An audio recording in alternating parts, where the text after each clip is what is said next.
Before the patient leave, we are supposed to give the set of instruction of do's and don'ts, and also prescribe the medication to avoid the side effect. So I will be conducting the class of post-laser medication and post-laser side effect and complication, and practical pearls related to it, how to avoid them. This session will be moderated by PDS sir. General instruction to be advised post-laser after PRP is to avoid sneezing, cough and constipation, to avoid lifting heavy weight, heavy exercise or yoga, avoid sudden jerky movements, and during sleep, level of head should be above the level of heart. The rationale behind is to reduce or control the venous pressure rise in the eye, head and neck region. It should be followed up to 3 weeks period. This 3 weeks is because it will take at least 3 weeks for laser effects to come up. Ideally, this should be supplied all this post photocoagulation advice in a printed format, and if possible in the patient own language. Medication what we give is to avoid the side effect. So we will see the side effects and the practical pearls, how we can avoid, and if happens, how it is possible to treat them. The pain is the most common side effect. It occurs because thermal damage to posterior ciliary nerve. The short ciliary nerve enter around the optic nerve and form a plexus in the suprachoroidal spaces. And the long ciliary nerve is present at the 3 and 9 o'clock position. So posterior short ciliary nerve cannot be avoided from damaging, but long ciliary nerve can be avoided by avoiding the horizontal meridian. Also, the choroid is thicker on the posterior side compared to anterior. So while doing the anterior laser, there is more pain. The pain depends upon the size of burn and power. It directly proportional and inversely proportional to the spot size. Also, longer duration and longer wavelength laser cause more pain. Occur after PRP or barrage to extensive lattices. Depends upon the pigmentation of fundus laser if you are retreating in patient anxiety. So how to avoid? So we can use a shorter duration laser burn, avoid 3 and 9 o'clock, or break the section into multiple. Can use a yellow or green wavelength which have more superficial burn compared to red. In case of a slit lamp, can use a adequate amount of visco, and once contact lens is being placed, we have to avoid rotating them because it can cause epithelial defect and cause more discomfort. And if it happens, a paracetamol can prescribe, which can cover both, can take care of both pain and inflammation. Second side effect is dilation and loss of accommodation. As the short ciliary nerves have been damaged, it is a post-ganglionic lesion. Like any efferent pathway defect, it will act like a tonic Addy's pupil. There is a pupillary dilatation, poor reaction to light, loss of accommodation, and positive denervation, supersensitivity to 0.1% pilocarpine. So this occur after PRP, and the susceptible patients are diabetic because the ongoing disease has an autonomic neuropathy. It can be a transient or a permanent. We generally don't treat it, but one of the book has said we can give a pilocarpine 1 to 2% twice a day. Sometimes it regains its loss of accommodation. Third is raised IOP and transient myopia. The increase in IOP is seen more or equal to 6 mm of mercury. It is after PRP or barrage to extensive lattice, mostly in case of those patients who are having pre-existing glaucoma or having NVG secondary to PDR or RVS sequelae. Depends upon the power what we are using. The peak arise after 1 hour and return to normal after 1 week. It is a transient response. It can be open angle or close angle. With the contact lens, slit lamp laser when we do, because of the flanges of the contact lens, there is episcleral compression that can cause an open angle glaucoma, or because of congestion of ciliary body and the rotation can cause a close angle glaucoma. Most of this time it is an inflammatory glaucoma. So we have to take care of the inflammation too. So I always have the glaucoma opinion before doing laser in such patient, and most of these patients are already on the AGM. So what we have to avoid is PG analogs, and simple Dimox or aqueous suppressant can be used before or after laser. The third is a reduced retinal sensitivity and visual field loss. Green laser damage the photoreceptor, nuclear and plexiform layer. The field defect is because of the both photoreceptor destruction and nerve fiber layer destruction. So full scatter PRP cause reduction in sensitivity, but mild scatter PRP improve the sensitivity. One of the authors has said it is because just we are treating the CNP area more than the normal functioning retina, so there is an overall increase in sensitivity. So, and this visual field loss is not seen after focal laser. Even after doing the perimetry with 2 decibel difference, they didn't find any field loss pre and post laser. Again, there are susceptible patients are diabetic, venous vein occlusion, and myopic patient, in which there is a photoreceptor disorientation, the disease already causing them. This response is a permanent, can be avoided by just having gray-white spot. Other is a reduced color vision and night vision. So color, we human have only 9% of sensitive cones. So after laser, the cones, blue cones are more sensitive to get damage compared to red and green cones. So there is we have tritanopia or blue spectrum that is get lost after PRP or focal laser. In night vision, because of loss of peripheral photoreceptor, we get a night vision loss, and it occurs after PRP. It's a permanent, and even in the studies, they didn't found whether there is any possible way to recover it after a follow-up of 12-month period. There is decreased contrast sensitivity. Post-PRP, there is a decreased contrast sensitivity compared to untreated eye with mild retinopathy. And post-focal, there is increased contrast sensitivity. It is said it is just because the macular edema that get reduced after focal laser, because of which the contrast sensitivity is improved. So for PRP, we can do a more scattered PRP and white space burn. Also, there are complications which the help of practical pulse can easily be avoided, can be occur during the procedure early or late phase. Corneal epithelium can be eroded because of the abrasion of lens edge or drying. So you have to use adequate amount of visco and avoid rotating of the lens. The surface edema can occur because of long procedure or prolonged indentation. So if the procedure cannot be completed in that sitting, so we have to postpone it and can take up after 3 days when the edema subsides. Aiming beam, if the hit at the pupillary sphincter, can cause a pupillary miosis. If it hit on the iris vessel, it can cause hemorrhage. If it hit in the new vessel, it can cause vitreous hemorrhage. If a hemorrhage occurs, best is to press the contact lens, the laser lens, so that the bleeding can be stopped. There is a development of worsening of macular edema. It occurs because of breakdown of blood retinal barrier inflammatory mediator released from the leaking capillaries. It occurs after PRP or grid laser.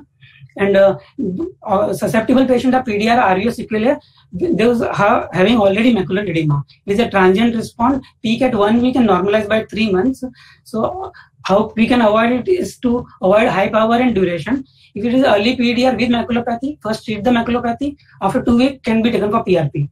If it is high risk PDR with maculopathy, better to take both macular edema and PRP in one sitting, but avoid the temporal PRP for at least 3 months. Accidental foveal burn can occur more common. It can occur with any laser, focal, PRP or barrage, but more common with the focal. There is sudden vision drop. It occurs because the foveal reflex is obscured either by the edema, blood or exudate at the edge of FAZ. It is a permanent loss.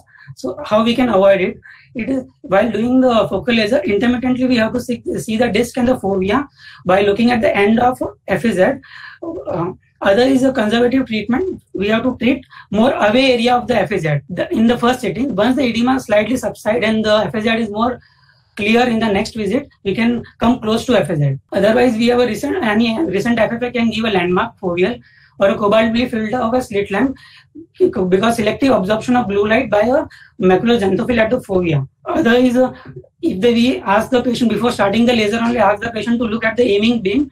Because of the fixation, we can locate the fovea, but many a time this doesn't help because the fixation point is not the same as the anatomical fovea in place in the presence of edema. Other is a complication is choroidal detachment. It is not a true detachment, just a swelling and splitting of outer layer of ciliary body and choroid.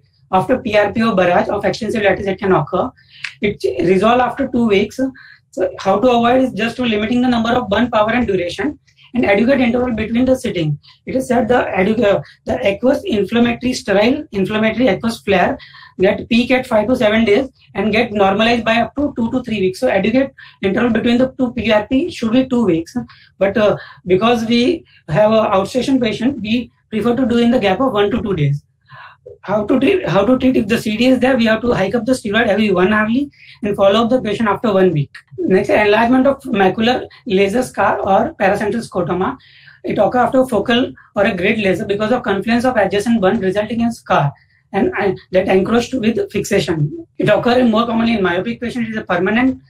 So avoid is to avoid the FAZ area, use low energy and avoid using blue-green laser because it is absorbed by the xanthophyll and the superficial nerve fiber layer.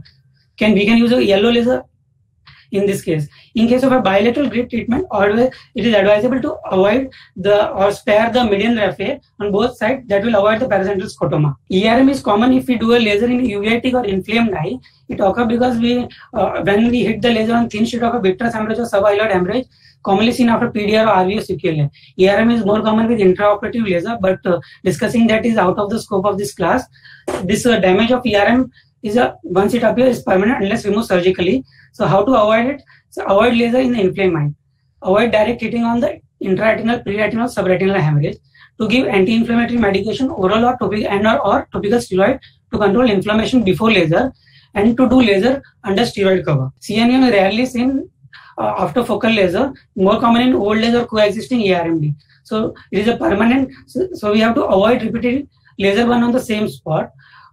Try to focus on the inner retina. Use a larger spots so that it doesn't penetrate deep. Use less energy. In DME, go from the less thick to more thicker area. So less thick power what we have used can same be applied to the thicker area rather than increasing it. In presence of hard exudate to the macula or a plaque of hard exudate, gives a sign that it will go into the subretinal fibrosis. So what post-laser drug what we advise is topical potent steroid we will give betamethasone. If not available, then we can give a loteprednol. It is 3 to 4 times a day for 3 to 5 days for a short period. If we are giving beyond 5 days, it has to be tapered. It stabilizes the blood ocular barrier and reduce the inflammation. If any pain is there, you can give a paracetamol. If any glaucoma related thing, then oral acetazomal can cover up this IOP spike. Then issue the post-laser photocoagulation advice in a printed form in the patient local language if possible. So sterile inflammatory aqueous flare peak at 5 to 10 days and normal to 2 to 3 weeks. So ideal interval of PRP is 2 weeks. And post PRP after all the session, your first follow-up should be at least up to 4 to 6 weeks, and subsequent follow-up depend upon the clinical disease and severity of disease. Post-grade follow-up is after 3 months, and post-barrage depends if it is after acute PVD causing a break, we have lasered the break, we have to follow up after 5 days, whether to see is there any new break, or it can be as late as 6 months after if we laser some atrophic cone. Thank you so much. Nicely covered, Suraj. Any questions are there? I just thought that overall presentation, there was one important practical point which was missing. Advaita just covered that post-cataract surgery or pre-cataract surgery. We come across lattice degeneration which we are not able to treat in a dense cataract situation, and we may have to do post-surgery. So at that point of time, just be careful like which type of cataract surgery have been done, and adequate time interval is enough to balance between the risk of the treating lesion and the post-cataract surgery precautions. So that has to be balanced. This you may come across with a lattice degeneration after the surgery, or you may come across focal laser to macula after the cataract surgery also.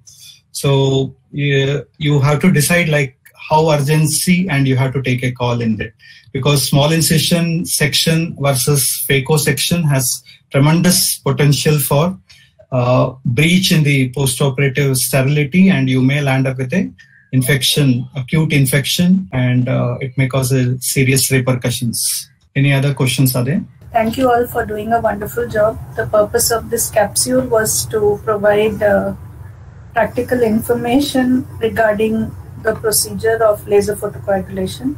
Most of the time we take things for granted. You say PRP and we all think it is the same, but I'm sure from Sushant and Sujoy's presentation you would have realized that PRP for CRVO and PRP for PDR are two very different things.